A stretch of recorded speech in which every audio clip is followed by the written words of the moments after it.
Hi friends, அனைவருக்கும் எனது இனிய வணக்கத்தை தெரிவிச்சுக்கிறேங்க. இந்த கதை பிடிச்சிருந்தா கேளுங்க கேட்டு ரசிங்க. உங்கள் ஃப்ரெண்ட்ஸ் அனைவருக்கும் ஷேர் பண்ணுங்கள். லைக் அண்டு கமெண்ட் கொடுத்துருங்க. கண்டிப்பாக சப்ஸ்கிரைப் பண்ணிவிடுங்க. இந்த சேனலில் வர வீடியோ உங்களுக்கு உடனுக்குடன் நோட்டிஃபிகேஷனாக வரும்னா சைடில் இருக்கிற பெல் ஐக்கானை தட்டி விட்டுருங்க. இந்த கதையுடன் உங்களுடன் இணைய போகும் நான் உங்கள் பவானி. சரி வாங்க போவோம் கதைக்குள்ளே. என் மனதில் இருப்பவள் நீதான் என அறியாமல் உன்னை காயப்படுத்தி விட்டேனடி பெண்ணே. எத்தனை வலித்திருக்கும் உனக்கு. எதையுமே அறியாமல் என்னில் இருக்கும் உனக்கே மறுபடியும் எத்தனை காயங்கள் கொடுத்திருக்கிறேன். என்னிடம் நீ பேசும்போது என்னவளின் பெயர் சொல்லாமல் நானாக என் மனதில் இருக்கும் பெயரை சொல்லி உன்னை அழைத்த பொழுது எத்தனை வருத்தப்பட்டிருப்பாய். அந்த வழியை இப்பொழுது நினைக்கும் பொழுது கூட என் மனம் கலக்கம் கொள்கிறதே பெண்ணே. என்னில் நீ உன்னில் நான். அத்தியாயம் 11. இளவேந்தன் கமலி போட்ட காஃபியை குடித்து கொண்டே, காஃபி நல்லா இருக்கு, ஆமாம் நீயே சமையல் கற்றுக்கல என கேட்டான் அவளை பார்த்தபடி. அதுவா தான் என இழுத்தவள் காதம்பரியின் மடியில் படுத்திருந்தபடியே, நான் என்ன நினச்சா பார்த்தேன் எனக்கு இப்போ கல்யாணம் ஆகும்னு என வாய்க்குள் முணுமுணுத்தாலும் அவர்கள் இருவருக்கும் கேட்கத்தான் செய்தது கமலினி பேசியது. பின்னர் காதம்பரியின் நாடியை பிடித்து ஆட்டி கொஞ்சியவள், அத்தை தான் எனக்கு சமையல் சொல்லித்தரணும்னு இருந்தால் யாரால் மாற்ற முடியும் சொல்லுங்க என்னத்த என செல்லமாக கமலி பேசிட, அது இருக்கட்டும், ஏன் அம்மாவை இப்படி கொஞ்சிட்டு இருக்கியே, இதை பார்த்தா இலக்கியாவும் பிருத்திவியும் உன்னை சும்மா விட மாட்டாங்க என்றான் சிரித்து கொண்டே இலா. அது என்னவோ நிஜம்தான் இலாத்தான், அவங்களும் கூட என் கூட சேர்ந்து அத்தை மடியில் படுத்துக்குவாங்க, அப்படி தானே அத்தை என கமலி கேட்க, இவன் இன்னைக்கு தானே உன்னை பார்க்குறான், அதான் இவன் இப்படி பேசுகிறான் என்றவர், இலா எப்போவாவது ஒரு தடவை வந்தாலும் கமலி இப்படி தான் பண்ணுவா. அந்த வீட்டில் இருந்து அடிக்கடி என்னை வந்து பார்க்குற ஜீவன்னா அது இவ ஒருத்தி மட்டும்தான், அப்படியே என் அம்மாவை போல என காதம்பரி பேசிக்கொண்டு இருக்கும்போதே கண்கலங்கி விட்டார். சட்டென கண்களை திறந்து பார்த்தால் இளவேந்தனை கமலி. அவனும் காதம்பரி சொன்னதை கேட்டதும் யோசனையில்தான் இருந்தான். வேகமாக எழுந்த கமலி, அத்தை கொண்டாங்க என அவரது டம்ளரையும் இலா குடித்து வைத்த டம்ளரையும் எடுத்துக்கொண்டு போனவள் கழுவி வைத்துவிட்டு வந்தவள் இலா அவனது அம்மாவிடம் கேட்டுக்கொண்டிருந்த கேள்வியில் அப்படியே ஸ்தம்பித்து நின்றுதான் போய்விட்டாள். ஏம்மா, மாமா வீட்டிலேருந்து இனியா மட்டும்தான் வருவாளா, அப்போ யாழினி என கேள்வியுடன் நிறுத்தி இருந்தான் இளவேந்தன் காதம்பரியின் முகத்தை பார்த்தபடியே. அவ எங்கே வந்தா, எப்பவும் சின்னவ கமலி மட்டும்தான் வருவா என்றவர் மெதுவாக தலையை சாய்த்து படுக்க ஆயத்தமாகிவிட்டார். என்னம்மா சொல்கிற, அப்போ யாழ் நீங்கள் வரவே மாட்டாளா, இதழு இலக்கியா ப்ரூ குட்டி பற்றியெல்லாம் சொல்வாளேம்மா என்றான் இளவேந்தன்.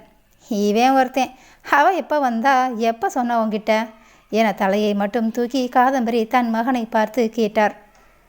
அப்போ அன்னைக்கு கூட இலக்கியா என்ன உன் அன்னை மக வருவான்னு எடுத்து வச்சிருக்கியான்னு கேட்டது என இளவேந்தன் இழுக்க, ஆமாம் ஏன் அன்னை மவளுக்கு தான், ஏன் கமலியை பார்த்தா உனக்கு என் அன்னை மவளா தெரியலையா என்றவர், சரியில்லா கொஞ்ச நேரம் படுத்திருக்கேன், நீயும் கொஞ்ச நேரம் போய் படு, நாளைக்கு கடையை திறக்கணும்னு சொன்னேன்ல என்றவர் கண்களை மூடி தூங்க ஆரம்பித்து விட்டார். அவர் என்னவோ சொல்லிவிட்டு தூங்கிவிட்டார். ஆனால் கேட்டவனுக்குத்தான் மனதிற்குள் 1000 கேள்விகள் ஓடிக்கொண்டு இருக்கின்றதே. அத்தனை கேள்விகளுக்கும் இவனுக்கு பதிலாக இருப்பவள் அவள் ஒருவள் தானே. மெல்ல தலை சாய்த்து எட்டி பார்த்தான் இனியாவை. அவளோ அடுக்கலையில் இருந்த தின்பண்டத்தை எடுத்து ரசித்து சாப்பிட்டு கொண்டிருந்தாள், யாரும் அறியாமல் போல. அவளை பார்த்து சிரிப்பு வந்தாலும் மனதில் எழுந்த யோசனை என்னவோ தீர்ந்தபாடுதான் இல்லை. இளவேந்தன் எழுந்து அவனது அறைக்குள் நுழைய இதனை பார்த்தவள் மனதில் ஒரு பெரும் மூச்சு. இவளும் எத்தனை நேரம்தான் அங்கேயே நின்று கொண்டிருப்பாள். காதம்பரி தூங்குவதால் கதவை லேசாக ஒரு சாய்த்து சாற்றிவிட்டு, முதல்ல போய் ட்ரெஸ்ஸை மாற்றுவோம் என எண்ணி அவர்களது அறைக்கதவை திறந்து பார்க்க இளவேந்தன் படுத்திருந்தவன் வலது கையை மடக்கி கண்களை மூடி படுத்திருந்தான். அவனும் பனியன் கைலிக்கு மாறியிருந்தான். ஒரு நிமிடம் அவனை ரசிக்கத்தான் செய்தது அவளது ஆசை மனம். பின் இரவு ஆடையை எடுத்து கொண்டவள் குளியல் அறைக்குள் புகுந்து விட்டாள். கமலினியா வெளிவந்த பொழுது இளவேந்தன் எழுந்து உட்கார்ந்திருந்தான். மெல்ல பார்வையை கதவு பக்கம் திருப்பி பார்க்க கதவு உட்புறமாக தாழிடப்பட்டு இருந்தது. குளிர்ந்த நீரால் நன்கு கழுவி துடைத்த முகம் லேசாய் வியர்வை துளி அரும்பி கொண்டு இருந்தது அவள் மனதில் தோன்றிய பதற்றத்தால்.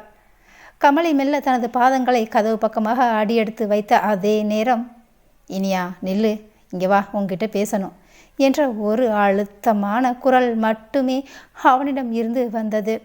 அவளுக்கும் தெரியும் தானே அவன் அவளிடம் என்ன கேட்கப் போகிறான் என்று. அவன் பக்கமாக நடந்து வந்தவள் அவன் அருகில் சிறிதான இடம் விட்டு அமர்ந்து கொண்டாள் கமலினியா. அப்போ நீ தான் என்கிட்ட பேசிட்டு இருந்திருக்க, அப்படித்தானே என்றான் இளவேந்தன் அவள் முகத்தை கூட ஏறிட்டு பாராமல். என்ற ஒற்றை சொல் மட்டுமே வந்தது அவளிடமிருந்து. ஏன் அப்படி பண்ணின என இப்பொழுது அவனிடமிருந்து காட்டமாக வந்தது வார்த்தைகள். இளவேந்தன் கேட்ட கேள்வியில் வார்த்தைகள் வராமல் தடுமாறியவள், ஏன்னா அன்னைக்கு என சொல்ல ஆரம்பித்தாள் கமலினியா. அப்பொழுதுதான் கவி கமலி இருவரும் கல்லூரிக்கு கிளம்பி எப்பொழுதும் போல இளவேந்தனின் டீக்கடைக்கு அருகில் வந்து நின்றார்கள் பஸ்ஸிற்காக.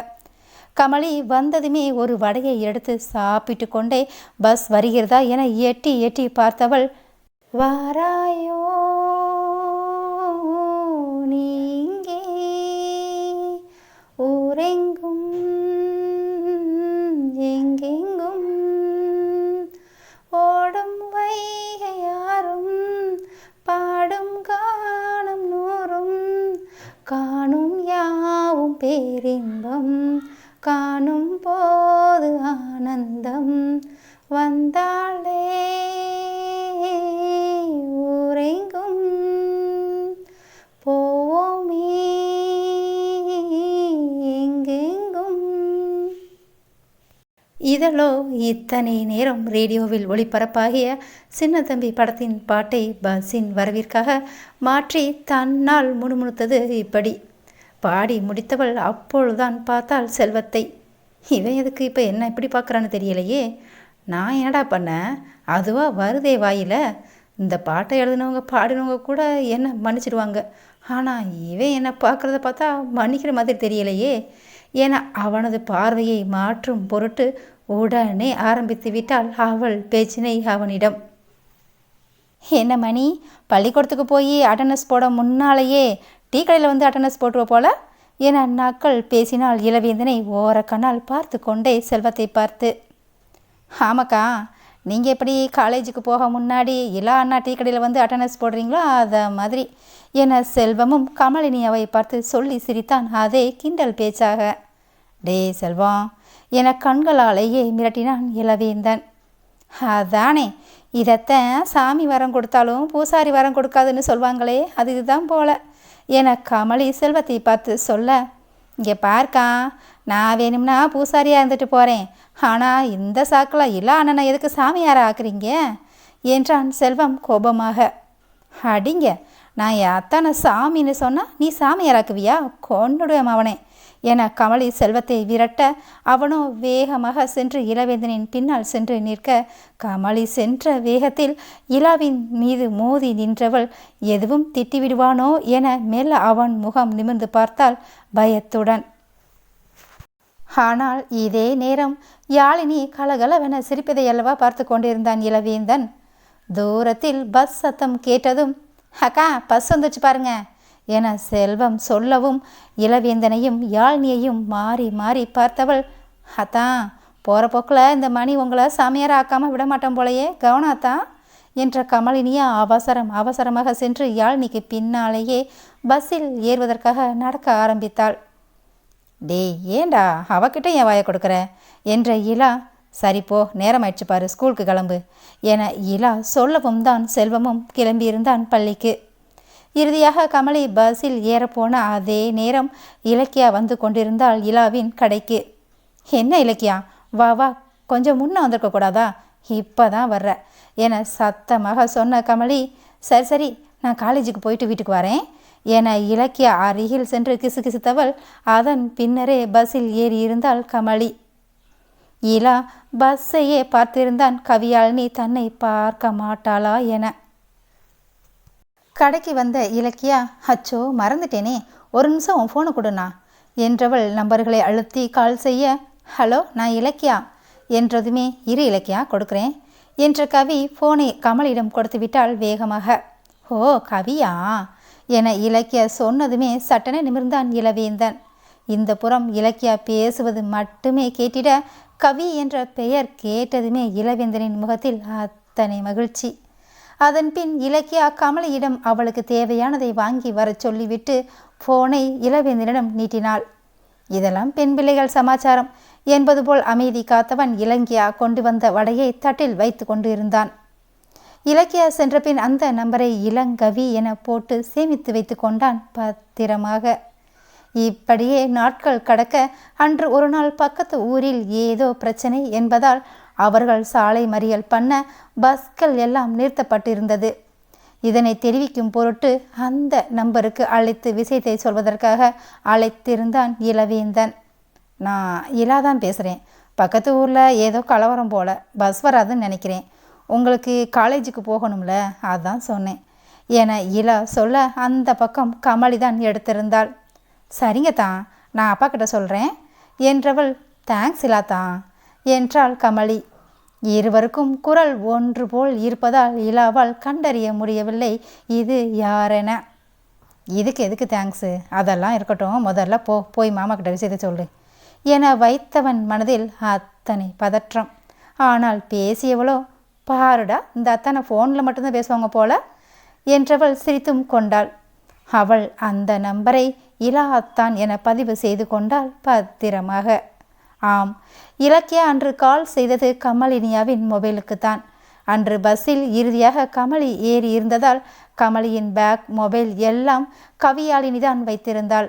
அந்த நேரம் இலக்கியா கால் செய்ய அதில் ஒளிர்ந்த பெயரை பார்த்ததும் தான் இலக்கியாவிடம் மொபைலை கமலியிடம் கொடுப்பதாக சொல்லி இருந்தாள் கவியாளினி.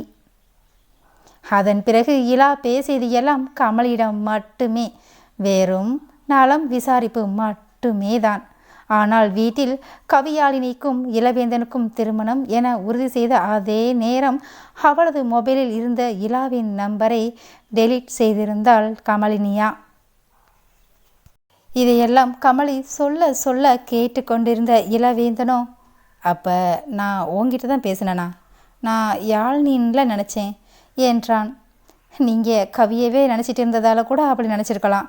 ஆனால் எப்போ உங்களுக்கும் அக்காவுக்கும் திருமணம் முடிவு செஞ்சாங்களோ அப்போவே அந்த நம்பரை என அதற்கு மேல் சொல்ல முடியாமல் கண்களில் ததும்பிய நீர் கடகடவென அவள் கன்னத்தை நனைத்து, இவள் எப்படி அவனது நினைவுகளை, அவனது பேச்சை, அவனது குரலை தனது நெஞ்சு குழிக்குள் மாய்த்து கொண்டாளோ அதே போன்று கண்ணீர் துளியும் அவள் மடியில் வீழ்ந்து தன்னையே மாய்த்து கொண்டிருந்தது. இலா இலா, உன்னை பார்க்க வந்திருக்காங்க பாரு என காதம்பரியின் குரல் வெளியில் கேட்க, இதோ வரேம்மா என்ற இலா வேகமாக எழுந்த அதே நேரம் அவள் கன்னத்தில் வடிந்த நீரை துடைத்தவன், கவலைப்படாத, சரி பண்ணிடலாம் என்றவன் தலைமுடியை சரி செய்து கொண்டு வெளியே சென்றான். ஒரு நிமிடம் ஆச்சரியத்தில் உறைந்துதான் போனாள் கமலினியா.